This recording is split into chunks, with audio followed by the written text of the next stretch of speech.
All right, guys, welcome back into the 85. We are back in studio after 2 weeks. We got a great show here today for you guys with interview with TJ Edwards. Should be a lot of fun.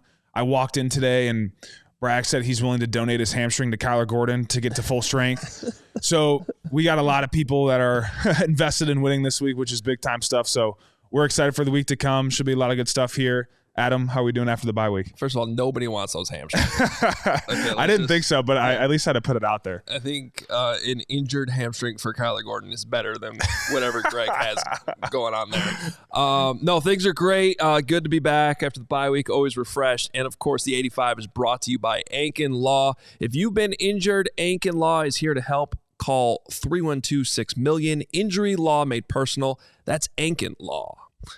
How'd you enjoy your bye week? It was a great bye week. I was thinking about getting out of town, but ended up just staying back just after the flight from London. So ended up hanging out and then played a few rounds of golf, which was really nice. The weather was fantastic. Leaves were changing colors and just a good time of the year to be in Chicago. So we only get so many more weeks of this before it really just turns. So just enjoying it. It was nice. Yeah, there were, I think, 3 separate days where I was really jealous of the people playing golf around me because – I don't know. We didn't really get a bye week. We still had shows Friday. You guys were still rolling. Yeah. It was nice to have Sunday, though, to actually watch football. No, Sunday was nice. Yeah. I really enjoyed that. It's cool to be back to being a fan of the game for a day. So it's fun to be able to. I actually set an alarm so I would get up and get a breakfast and coffee, and then start watching the London game, the 8:30 game. So it was cool to just kind of sit around and watch all the games throughout the day and it's a lot to keep up with, especially that noon slate. Do you have Red Zone too? I don't have Red Zone. Okay. I just was watching it normally, but it's still a lot. Like I'm following the games on my phone, like trying to keep up with all the stuff. And there's a lot going on that noon slate. That's for sure. And that's why I mean, kind of another conversation to it is what they should just expand the season bye week, give everyone 2 bye weeks and it's easier to follow the games at the noon slot. Are you saying add a game too, or just extend it? Well, just at least. I just want to be clear. Well, I'm all for adding a game if that means if the players get more higher revenue split. I'll say that. But okay. I think if you did that though, you'd add another week of revenue, another weekend of revenue, and it's easier to follow the games then. I've always said if you're going to go to 18 games, which seems inevitable, and yes, you guys get your revenue split. A little bit better. Yeah. But then add a second bye. Mm-hmm. And hopefully, who knows how the numbers would come out on that, but hopefully teams will be healthier, more rested, even though you're actually playing an extra game. And then, you get a whole extra week of a TV window. Yeah, exactly. Which means more money for the league. Right. And I think, exactly. And I think that noon window isn't as congested where it feels like you're trying to keep up with everything all at once. Well, so this is definitely something you guys playing probably don't even really realize, but there are weeks where there's like 10 games at noon. It's unbelievable. And like 2 at 3. And we're like, what? Yeah, that's crazy. Can we even these out a little bit more? Yeah. But I mean, that's obviously a good thing if you're playing in the exclusive late afternoon window like you guys are this week. Right, yeah, for the primetime slot, which is cool. Yeah, but I just think there's definitely now watching this past week, and I think that there's definitely a way that you can, expand the season just a little bit, just add an extra week to it, maybe cut a week off camp. We'll see. But yeah, you add a week to the season to just give another bye week there, and that way you're able to get another weekend of revenue, another weekend of NFL football, and another week of talking about football. So I think that's all good for the league. Well, okay, this gives us an opportunity to talk about some football. Takeaways from the other 3 NFC North teams were all playing at noon. You had the Lions playing the Vikings, which was a really good game. Mm-hmm. And then another good game, the Packers were at home against the Texans. I know you were watching more of that Packer game. Yeah, I more watched the Packer game just because I didn't want to get caught up in watching the I kept up with the Vikings-Lions game. It just I don't know if it really mattered who really won that for us. Obviously with the Texans Packer game, you'd like to see the AFC opponent win that one for sure, but it was a really good game to watch. Obviously all 3 of those teams, they're high level teams, and we got a really good division within the NFC there in the NFC North. So it's cool to watch the division come up to be what it is. Obviously, you want to be at the top of the division at the end of the day, and it makes that a little bit harder for us. But it's all good stuff coming forward here, and The Packers, obviously Jordan Love's very impressive, I think, and he'll make those risky throws, but when you see those things completed, and especially in the red area and some of those throws down the field that he's able to make, it's undeniable to see the type of talent he has. And he was a guy I worked out with going into the combine and all that stuff that I got to know, and he's a super great dude. And despite playing for the worst team in the NFL, it's been cool to see him do his thing and have the success he's had, because I know how hard he works at it. But yeah, he presents a lot of challenges, and he's definitely a very very dynamic quarterback. That's for sure. That was well said. Yeah, was it? Hopefully, yeah. I like that. Yeah. How about that touchdown throw he had to Tucker Kraft, though? Yeah, that was crazy. Yeah, I don't even know how that ball got through. It was a great catch too. It was a great catch, great throw. It seemed like it just split right between the guy's hands right there. But yeah, great catch there to top it off. It looks like Tucker's been having a great start to the season so far as well, and that whole offensive unit has been playing really well. So, that's just another example of some of the throws. And there was one throw he made, I think it was like a 3rd and 20, like they were backed up, and it was like an 8 or 10 yard completion, like super mundane, but the way he threw it to the sideline with anticipation and to put it out of the harm's way to the defense was pretty cool to see. So yeah, again, definitely a very good quarterback, and a guy that will be matched up here soon shortly with down the road. Yeah, I know you're not looking that far ahead, but another possible flex opportunity. Yeah, just saying it. I know you were talking about that yesterday in your press conference. You're sick of playing at noon, and you get the opportunity this week to play in the late afternoon window. And I will not be shocked if that Packer game in a few weeks gets flexed to Sunday Night Football. Yeah, well, we got to keep doing our thing then. I think part of playing in the primetime slots is showing up on the primetime slots as well. You can't be a team that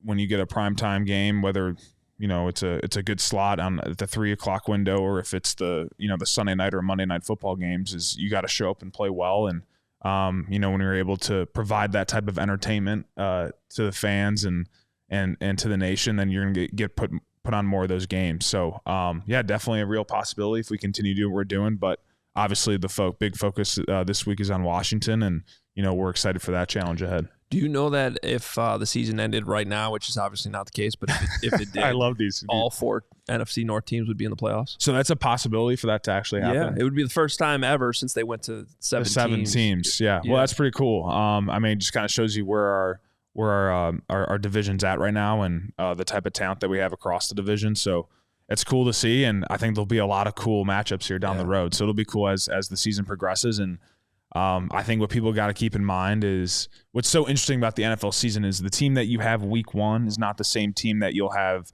week 7. And then the team you have week 7 is not the team that you're going to have at week 14. And that team that you have at week 14 is not going to be that same team come week 18, that final week of the season.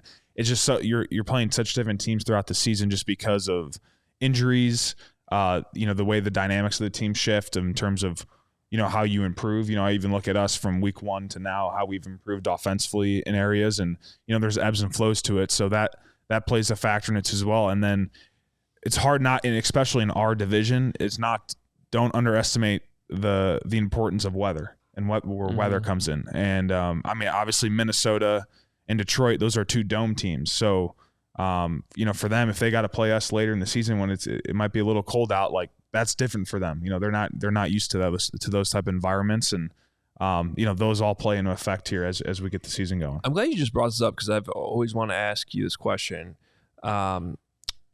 How much does where you practice matter into what you were just talking about? Because obviously if you have a team like Tampa or something coming north in December, they can't simulate the weather in practice. But if you're the Vikings, you can still go outside and practice in December, even though you play your home games inside. Yeah, the thing that I would push back on that, I don't know, because I've never played for a dome team, so I don't want to say anything that's wrong. But there is an element of knowing during the week, we're outside and we're playing a game, and then you actually go play those games outside. I've played in multiple games, below freezing point, below 0 degrees. I've played in those games, and you have to prep the week that way, and that mentally going into it, and to actually have to go play an NFL game in the cold weather, it is different than practicing in the cold and then going out and doing it if you're not used to that. So I don't want to make it seem like it's the biggest thing in the world, but it does play a big factor into it. I mean, I know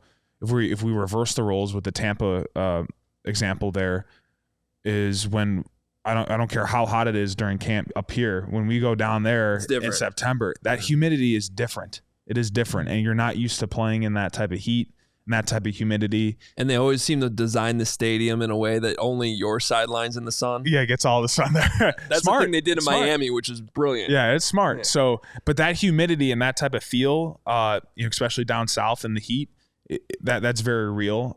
So you definitely feel that. Like your gloves are a little more slick. You got to get used to all those things. So, I can imagine if you're not used to that and you kind of come up north and it's a cold game and you're not feeling your hands on some of the catches, like you're not used to those type of things, and those are all adjustments that you got to be able to make, and those are all things that play into play into the football games down the stretch and playing the games in the playoffs as well. So obviously a big game this week. We'll talk about that a little bit more coming up. Before we do that though, I want to look back just a little bit, because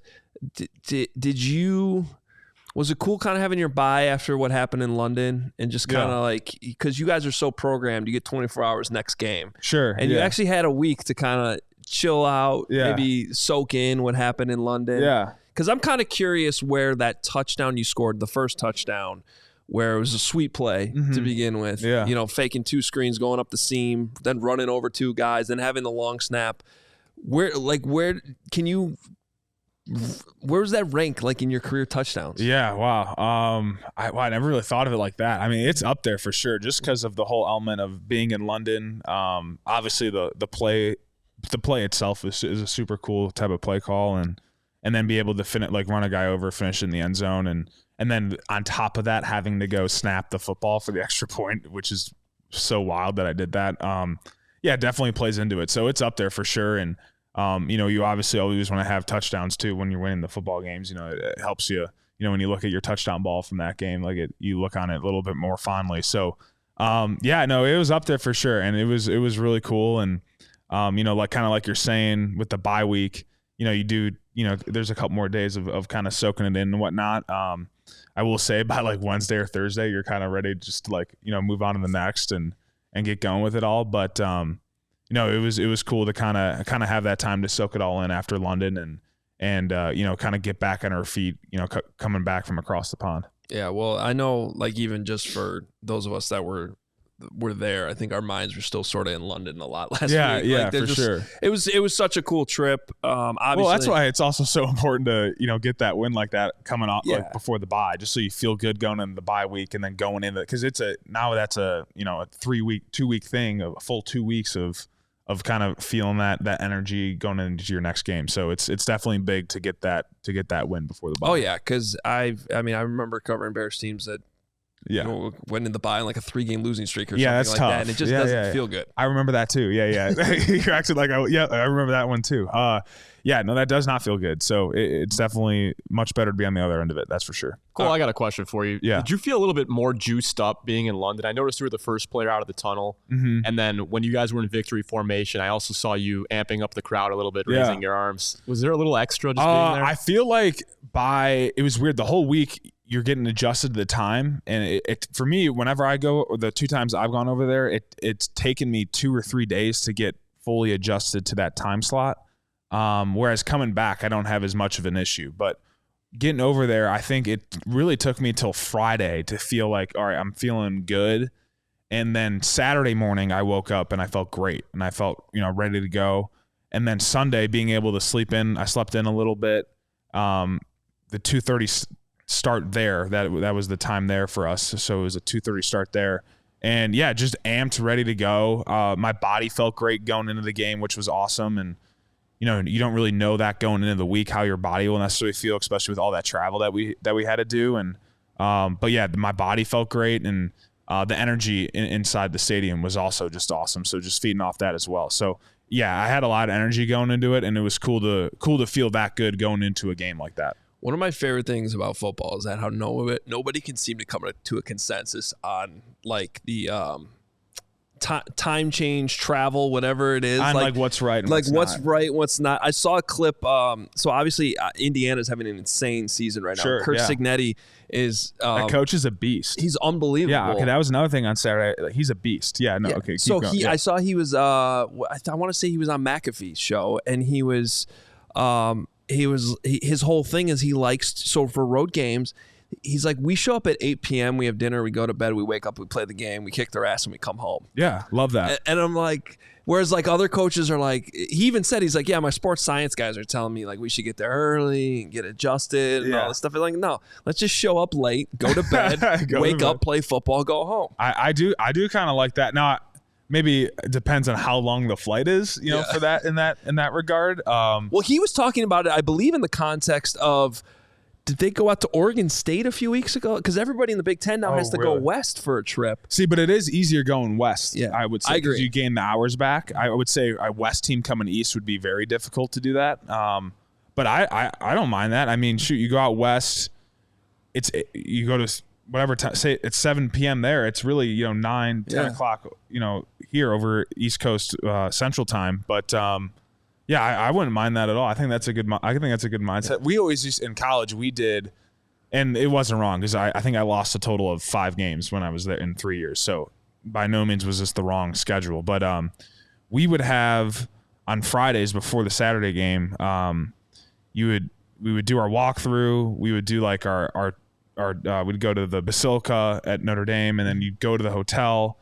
And this was all after meetings earlier in the day. So you have meetings, Basilica, and then you go to the hotel, you eat dinner, and then you have like a 30-minute special teams meeting, another 45-minute offensive meeting, and then you had a quick little individual meeting. And you're like, your brain was just dead before. It's a long day. It's a long day. And then the morning of, you get up, you do a walkthrough. There's a couple meetings in the morning, and then you go play the game. So it's refreshing, and that's why I like the NFL schedule is you show up to the hotel. I mean, everyone on your own, you're professionals.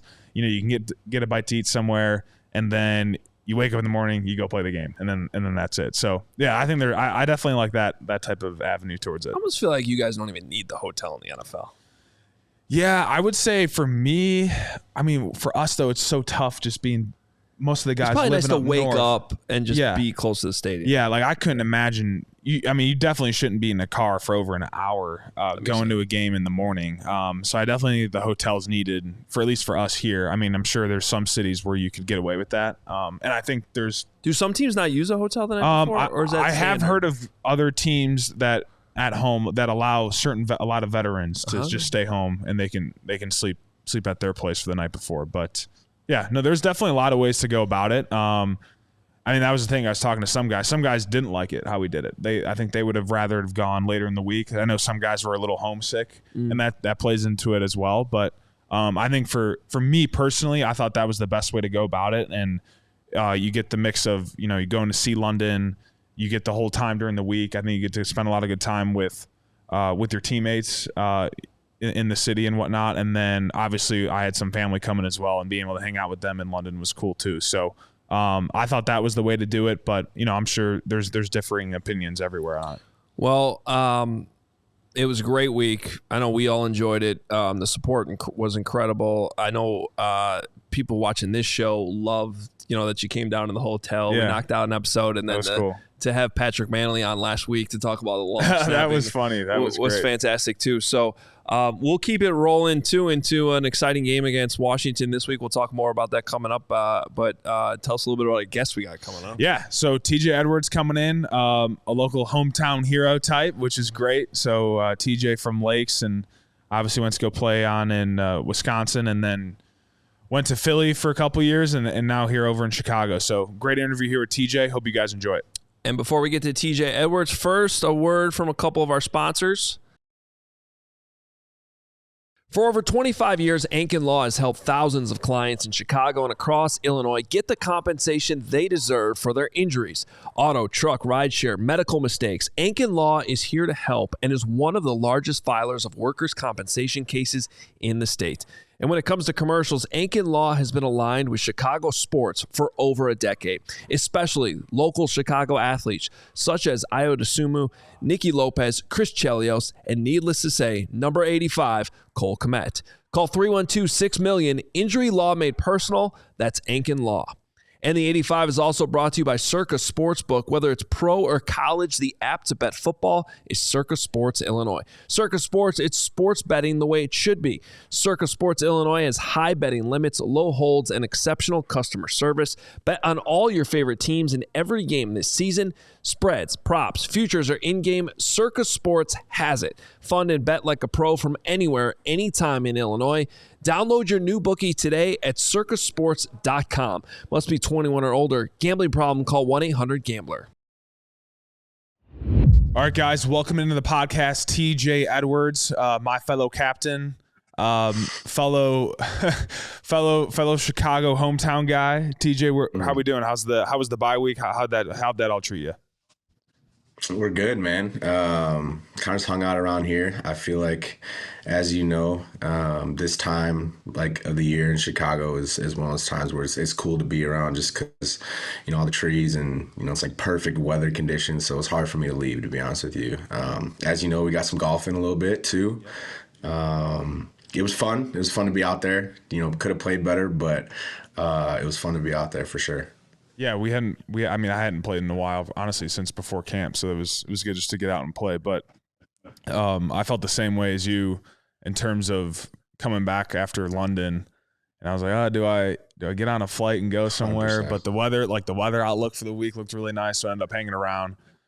So definitely don't regret that at all. But for me, this is the earliest I've ever had a bye week. I don't know how this ranks for you because the past couple of years since I've been here, we've had it week 10 plus. So I don't know how you feel now that having this early bye week.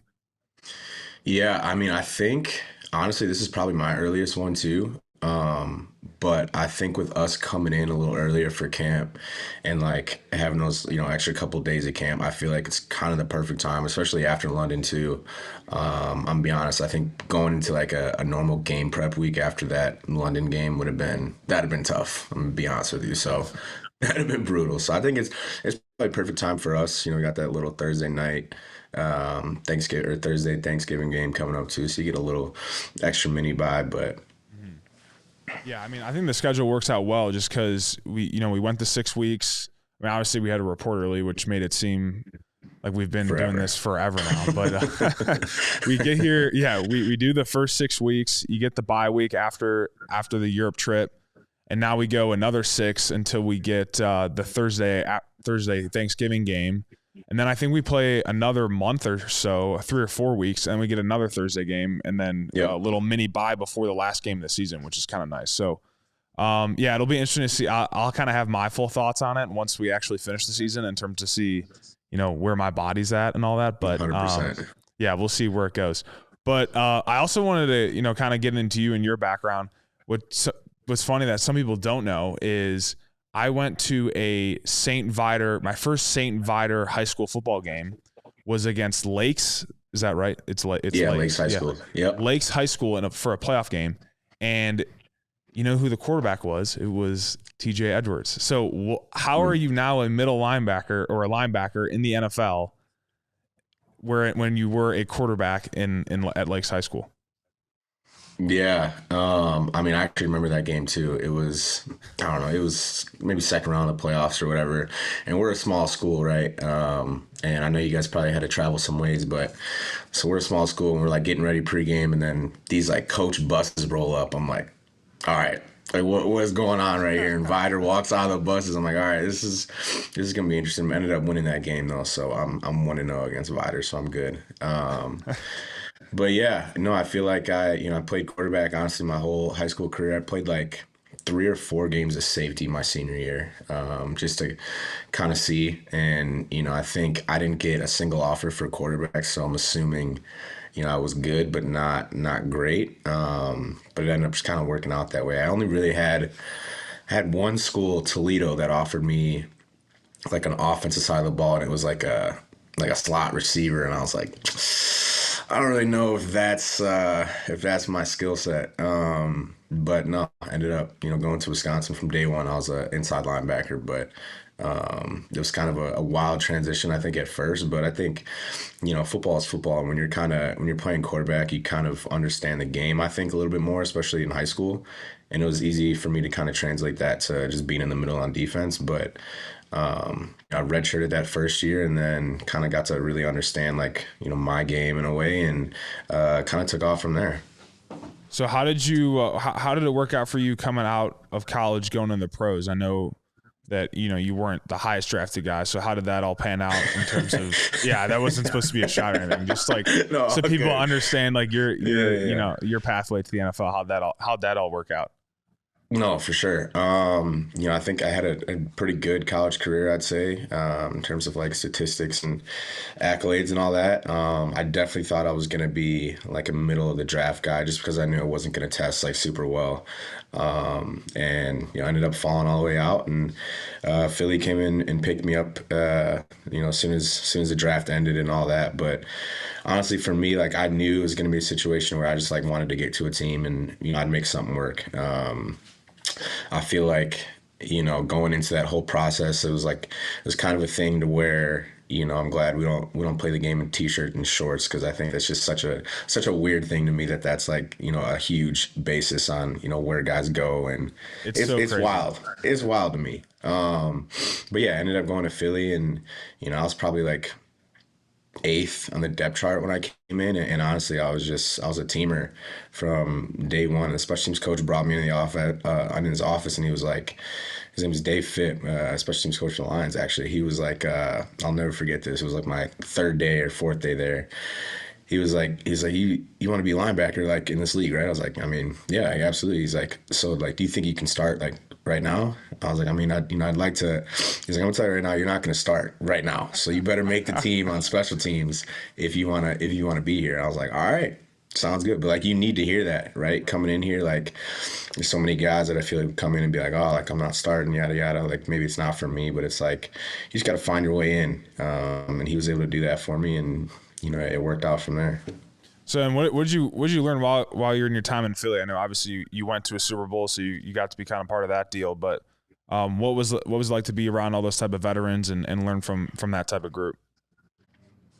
Yeah, I mean, I came in and it was Lane Johnson, Fletcher Cox, Malcolm Jenkins, Rodney McLeod, all these dudes who were the top of their position, Jason Kelsey, all these just vets. I walk in and obviously just a young kid, you're all right, this is different for sure. It was definitely an older team too, and guys like Zach Ertz and stuff that I was able to really connect with early on, and kind of just, especially when you're coming in, you just kind of want to find your place in a way, I feel for me. And I was able to just honestly take things from those guys' games and kind of put it into mine. But honestly, that scout teamwork that I had my first year was huge, because every day I was going against Lane Johnson, Jason Kelsey, Brandon Brooks, Jason Peters, just grown men out there. And it really helped me a lot, man. Go from kind of, scout team guy to then getting some reps on defense, and then, eventually starting. We had Jason here, I think it was a couple years before you got here, and he was 40, 41. And I'm obviously impressed by Big Dog that he still does it, and he still does it at a high level. But obviously, if you're playing tackle, you got to play you're playing every snap of the game. So he came at, I think he was 41 when he was 40 or 41 when he was here. And this dude was one of our best offensive linemen. And it was crazy athletic. I guess he was one of my former tight ends coach, Clancy Barone, worked him out. I think when he was in Atlanta, when he was first coming out of college as a tight end. And he told me there was a couple of reasons they didn't, wherever he ended up going, and it didn't work out between those two. But they were it was a freak athlete, and they were able to move him over to tackle. But it is crazy seeing those type of guys go to work. Bro, it's wild. I even to this day, I remember my first camp practice, and I just remember I had the B gap or whatever, and he was just climbing to me, and he put his hands on me, dog, and I was yo, this is the strongest feeling I've ever had. Yeah, I'm all right, strong dude. He's a different dude for sure, man. Yeah, and you get those vets, they come in. I remember the first day we had a pretty young offensive line, I think at the time, or at least an experienced offensive line, and obviously, I mean, I think he's a Hall of Famer. I mean, he's a Hall of Fame left tackle player. And he comes in, and the cadence wasn't like fully, going and fully right. And those tackles, they need that cadence to get off on the football. Oh, yeah. And whoever was playing quarterback, I mean, he snapped back after the first play because he had a false start because he was trying to time the snap count. And he was like, "You better get this freaking cadence right." It was like shot everybody into a standstill there, so that to get the cadence serious, going. Man. Yeah, he was a serious dude. He's a good dude though. Yeah, really good dude. All right, so then you're in Philly. You get played in the Super Bowl game, and then you become a free agent. What was that whole process like, and what whole process like, and what was that like coming back home, back to Chicago? Yeah. So yeah, go to Philly, lose the Super Bowl, brutal. Still haven't watched that game. Probably never will. Me too. And then honestly, so then like 3 days later, I get on a flight and me and my wife go get married in Cabo. So it was, so we were planning. We planned this the year before, obviously, and she was like, "All right." I was like, "Well, like, what if we go to the Super Bowl? Like, you can't plan it like early February or whatever." God. And she's like, "All right, like just to be safe, like let's do it like a week after or whatever." I was like, "All right, cool." And then we end up going. So the whole time she's like happy that we're going and all that, but inside she's like, "Oh my God!" Like I'm trying to like plan this wedding. Yeah, like get everything together. But it was honestly like a blessing to just kind of, focus on like what's important in life after like a tough loss like that, and just to experience something like that with her. It was incredible. But so then shortly after that, get back, and then, kind of all that stuff starts happening. And when I heard there was like potential to come back to Chicago, and I knew that the Philly door was closed, I was like, I gotta see what this is about. Like this is what you grow up thinking about.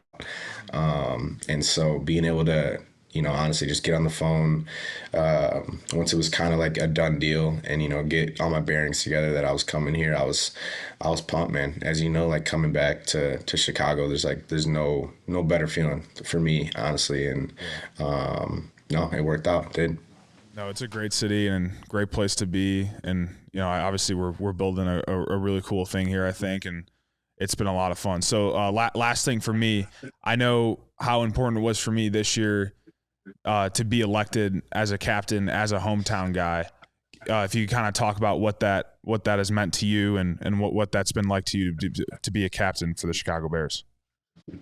Yeah. I mean, I think, and this is my first time being a captain. But I think for me, that's such a huge honor because it's voted on, the guys that you're around every day, right? It's voted on the guys in the locker room. And I think to me, it's really one of the greatest honors to be honest with you, and to be able to do it here, right? To have a Bears jersey with like a C on it, something that you can keep for the rest of your life and show your kids and all that. Like it means the world to me. So it's been pretty crazy, man. And I'm excited with what we got going on here. But we got a great group too. I think from captains to everyone else, and I think that's what's cool about what we have too. And I don't know if you feel the same, but I feel like it's a place where like everyone kind of leads in their own way. So it's cool. We have captains, but there's so many leaders on this team, man. So it's cool to be a part of. Yeah, it's definitely a really great group, a great locker room. I feel like everyone gets along really well, and it's cool to see everyone, how we've been vibing really since the start of OTAs, up through now. So it's been a cool evolution of it all. Adam, I don't know if you want to hit with TJ with any questions that you got before he goes. Yeah, well, Cole, I believe you said on this show that the hardest hit you ever took was actually from TJ. Yeah, I don't know if you know that, TJ. Did you know I that? had no idea, but I'm interested to hear about it. I think it was when you first got here in camp, and I was like running an insert type of play, and I filled in against you. And do you remember that? And we hit each other, and I was like, it was the first time I've been like, when I get a full steam going, like I'm not stalemating with people, and like I stalemated with you, and it was like, woo wee! Like I took a step back, and I was like, that was a hit. Yeah, and I'm pretty sure it was like either our first or second day of pads. Yes. You know what I'm saying? Very early on. Yeah, very early on. All juiced up, feeling good. I'm the new guy on the block too. I'm like, all right, well, like, this is the best tight end. Like, let's do it. And hey, I felt that one too, so don't worry about it. No, I think I remember saying something. You said that you had felt it as well, but that was quite the hit. And then obviously we see all the hits and that you make in the games, and it's pretty remarkable to watch. And Hence the reason that Foose calls him the Hitman. Yeah. He's the Hitman. He's the Hitman. Well, and my next thing is kind of for both of you guys, like being Chicago area guys playing for the Bears. Like Ryan Poles has talked about this. I can't imagine there's actually like a like an incentive for him to like go out and get Chicago guys, but Sure. he has talked about like the value of like once you guys are here playing for your own team, there's a handful of you guys in that locker room. Yeah. So I mean, is there something special for you guys? Like just is there anything extra to that? Do you guys bond a little bit more? Well, I'll speak on this first, but I think personality wise, like I think Midwest people just kind of gravitate towards one another, and I think that kind of happens 100%. pretty naturally. And Midwest people just know how to have a good time with a lot less. I think I'm real. Like we could all just sit like Midwest, like you could sit by the fire on a October night and whatever, drink a few beers. Like that's Midwest, and like that's kind of the guys that we have in the locker room that are family oriented, but get along great and look to have a good time and those type of things. But when it's time to work, we all go to work, and I think that's kind of embodies the Midwest culture of that. And I think another part to it is just the familiarity that you have with the area. There is something to that. Like it is nice for me. Like I know the area. I never had lived over in the North Shore area, but I knew the Chicago area, and there's a comfort in there's 22 and there's I-90 and there's 90. You just know your way around a little bit better, and it brings a sense of comfort from when you're outside the facility too, and all those type of things do play into how you're going to perform on the field. I think that's just from my aspect on it. No, 100%. I do think and obviously being like on a different team and then, coming here, I think it is crazy like how many of like their like hometown guys are here. It's pretty cool because I think that's like one cool place about this franchise in general is it just recognizes, history in a sense, and also like understands like how much not that other guys don't care about the team and things like that, but like we've been through it, you know what I'm saying, like watched it, like lived it. I think you do take a little bit more pride in playing well here and wanting to win. So it's pretty crazy, but it's a good group too. Like when we did that interview last year, Cole, we had when it was like all the high school guys and we had all our shirts. I was like, all right, there's a lot of us. Like this is for real. So it's pretty cool. TJ, growing up here, when you had linebackers like Brian Urlacher, LanceBriggs playing, Lance is a teammate of ours here at CHGO. I mean, how much did you look up to those guys? Especially Lance playing that position now for the Bears. I mean, how much did you watch him growing up and look up to him? Yeah, I mean, it was, what I'm saying, it was every week. Those were our guys too. It was Lance. For me, it was Lance, Urlacher, and Mike Brown. It was just like, I don't know, those were like the dudes, you know what I'm saying? And like for me, I thought obviously Urlacher can do whatever you need him to do on the football field, but to me, like Lance was the guy that like made it go in a sense, and it was cool being able to watch him growing up, and even now we get like you can go back on the iPad and watch like some of those games from back then, and you can just watch how those guys played and moved, and it's pretty crazy. It is. TJ, I got one last thing just so we can hear this from I want Adam to hear this question. Who has the tougher media market, Philadelphia or Chicago? Ooh. It's tough because they're both pretty interesting.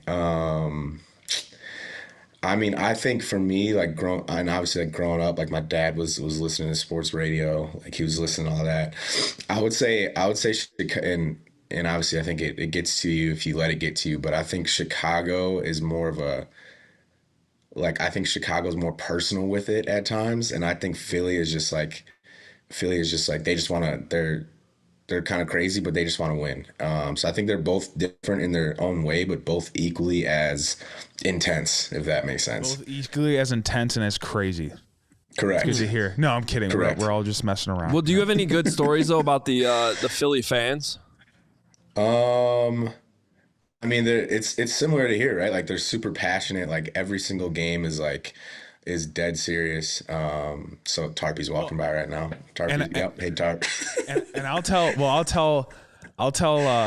guys like at halftime when we were playing Tennessee, and we're getting booed already at halftime. Yeah. Guys are like, wow, that's crazy. They're booing us already. I'm like, yeah, dude, this is Chicago. Like, this is Chicago. Yeah. This is what it is. So that's what it was in Philly too. Like, so we were the Super Bowl year. We were 8-0 or 9-0, and we were losing to Washington Commanders at halftime, and we were getting booed. And we're like, all right, this is nuts. Like, we're undefeated right now. Yeah, that's what it is. They expect. But that's also like from the other perspective and the flip side of it, like those are the type of fan bases that I think I want to play for too, because 100%. the flip side of it is so great. So, and like obviously I'm expecting to be on the good side of it more often than not. But those are the type of environments that I want to be in, the type of fan bases I want to be part of. So it's fun to be in a place where it means so much to people. 100%, man. It's like, it's better when you're going to the game and you're knowing that like everyone's in this game and like everyone is watching it closely and like they're passionate about it. Like, that's what makes football to me. Absolutely. Follow up on that. I know we weren't in Chicago, but did you guys sense that in London a little bit? Yeah, just like as you guys had that such a big win, all those cool moments that happened in that game, just to the point you're talking about, like, yeah, there's the booing, there's all these hard things, but when the reward comes, like, you really feel it. Yeah, and Bears fans travel too, so that was cool to see in London, and I'm sure there's Bears fans that are already overseas, but it seemed like a lot of people came out to travel for that game as well, and that's part of the element too. And we know when we go on the road here, I'm sure when we go to Arizona, like there's going to be a lot of Bears fans in Arizona, and I know there's a lot of Chicagoans that either live there now or go vacation there this time of year, but they're going to travel and going to show out to games. So I think that's a fun part of it too as well. No, 100%. It was honestly, it was so much louder than I thought it was going to be in London. Like, especially when we were on defense and they were on offense, I was like, this is pretty crazy. So, I mean, and we both know like Chicago travels so well. So, every game to us, like it feels like a home game in a sense. It really does. TJ, I can't let you get out of here without at least one Wisconsin Badger question. Badger to Badger here, because I was there. So I was there when your defensive coordinator Jimmy Leonard was actually still playing. Just what was the best thing about playing in Madison? I mean, to me, obviously, heavily biased, but there's no better place to play. I think, again, like, especially, I live in Wisconsin for half the year. My wife's from Wisconsin. There's some things to do, but there's not a ton to do. So Badger football games are looked at in pretty high regard. But it's such a great city, man. It's again, another like passionate fan base. Teams are always really good. I think summertimes in Madison, similar to Chicago, but summertimes there are great, man. You can't beat it. Out on the terrace, got a little pitcher and stuff like that, and just hanging out. It's tough to beat. It really is. That's awesome. Well, TJ, appreciate you stopping by. Good stuff here. I think you were our first defensive player, so I think we're getting more guys involuled now. We've had 3 special teamers. Yeah, 3 special teamers and no defensive guys. I was like, I think TJ's the Cole's first one of them defensive now, guy. so I get it. Yeah. Yeah, I'm with them now. Let's relax on that one. I think there's like four long snappers now in our building, which is pretty funny. But that's another thing to tackle. But all right, man, I appreciate you stopping by. Absolutely. Good talking to you guys. All right, man. ComEd can help businesses save money by becoming more energy efficient. You might not have known that, but the Energy Efficiency Program can help find up to 35% in energy savings. So what does a business have to do? Just sign up for a free facility assessment at ComEd.com/biz. So why aren't more businesses doing this? Well, maybe they forgot the website. Here it is again, ComEd.com/biz. ComEd.com/biz. ComEd.com/biz. Terms and conditions apply. Offers are subject to change. Actual savings will vary by customers' energy usage and rate. The ComEd Energy Efficiency Program is funded in compliance with state law. And now is the absolute best time to become a CHGO diehard. It's our best offer ever. Join our growing community of CHGO diehards with an introductory rate of just $4 a month. Cheapest we've ever had it, $4 a month. Now's the time to get it. When you sign up, you get a free t-shirt access to exclusive reporting, a pass to our Discord lounge, and much more, like 20% off all our merch and all of our events. Get it now. Go to allchgo.com/diehard to upgrade your fandom. All right, so Cole, you mentioned at the end of the TJ Edwards interview that you got a lot of long snappers in the building. Is part of you offended by that? No, not at all. I'm actually glad to see that. That's great to see. Takes a little anxiety off my plate going into the week, thinking that maybe I'd have to snap again this week, but no, we're all good. So, hopefully, obviously, the guys that we got heal up and everyone's all good. But hopefully, my days for the sake of the Chicago Bears are numbered at the long snapping spot. But where does NFC Special Teams Player of the Week rank in awards and honors you've had? That's unbelievable. It's great. Something I never thought I'd ever win.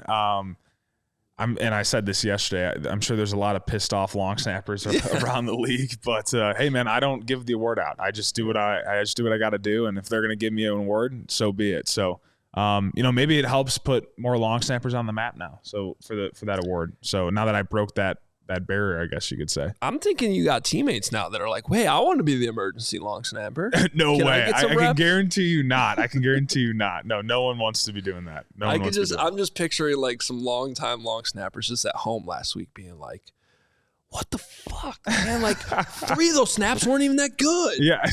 And honestly, if you were to go to like NFL standard of long snapping, like there was maybe one that was actually like up to par to what it should be, but nonetheless was able just to get it executed, get some field goals kicked.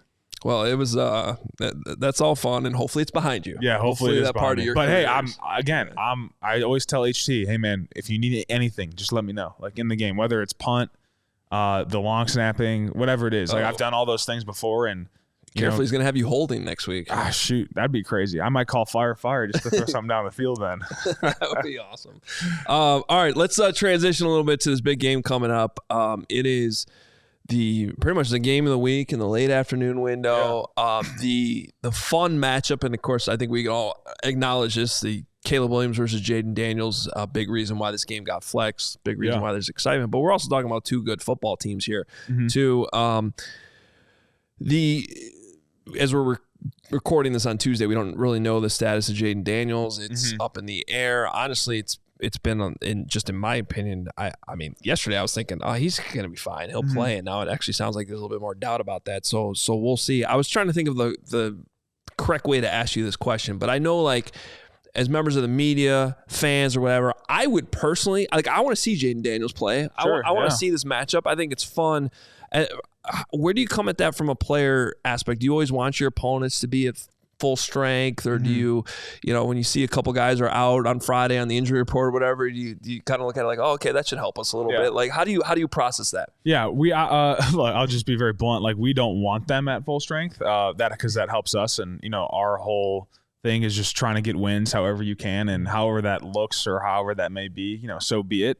We just got to play the teams on the schedule, and whatever team is rolled out that week that they got, because of whether it's an injury or whatever it is, that's the team that we got to play, and that's the team that we want, that we got to win. So, I don't think we're, wanting them to be at full strength in whatever regard. But that being said, like we don't shy. We're not going to be like, oh shoot, like he's not playing. Like, we're very excited about the matchup. I think we're all excited because that's the type of matchup that we got. And obviously Jaden's had a great year so far. He's been a lot of fun to watch, and they've been doing great things over in Washington. And they present a really good challenge. I mean, even when he did go out, the other day, Mariota came in and had a really nice game, and they still dominated that game. So they definitely present a challenge there in that regard. But I totally get it from, the fans' perspective. If I'm a fan too, I want to watch Jaden Daniels versus Caleb Williams. Like, yeah, okay, I want to watch that. So I totally understand that. I think, from the player perspective, you obviously, you're looking to see where they're missing out on certain things offensively and defensively. And, those are the areas that you try and exploit so you can go win a football game.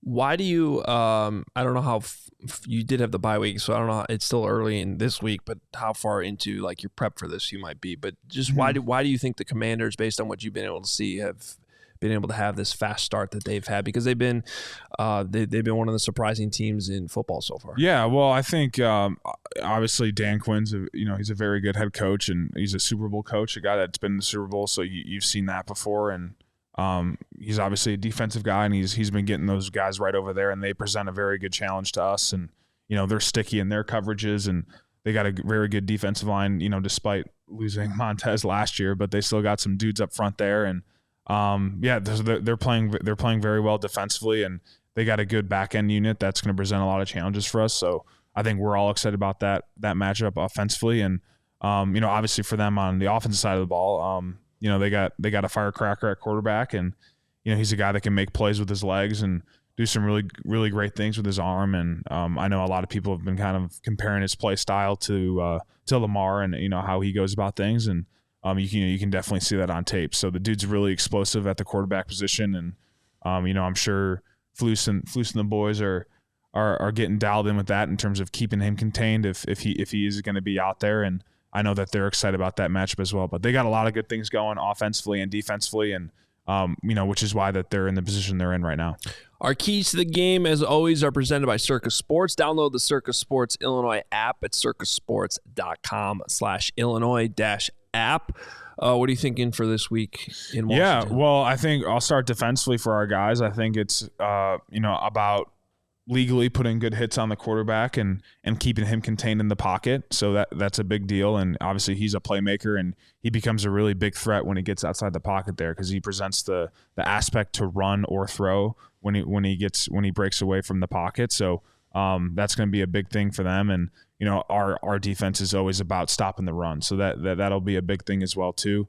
I think for us offensively, going into our run game's got to continue to expand and grow, and those are all things that help the quarterback and help everyone else around him. And for us, it'll be big about winning our man-to-man matchups when it comes to third down situations, and making big body catches in the red zone when those opportunities come. So that'll be big for us there. And then obviously in the kicking game, I think obviously Tori's been doing a great job, and Cairo as well. So just making all of our kicks, and if the opportunity presents itself and late in the game, and Tori being able to punt and pin in those situations, and putting their offense in a hard situation towards the end of the game.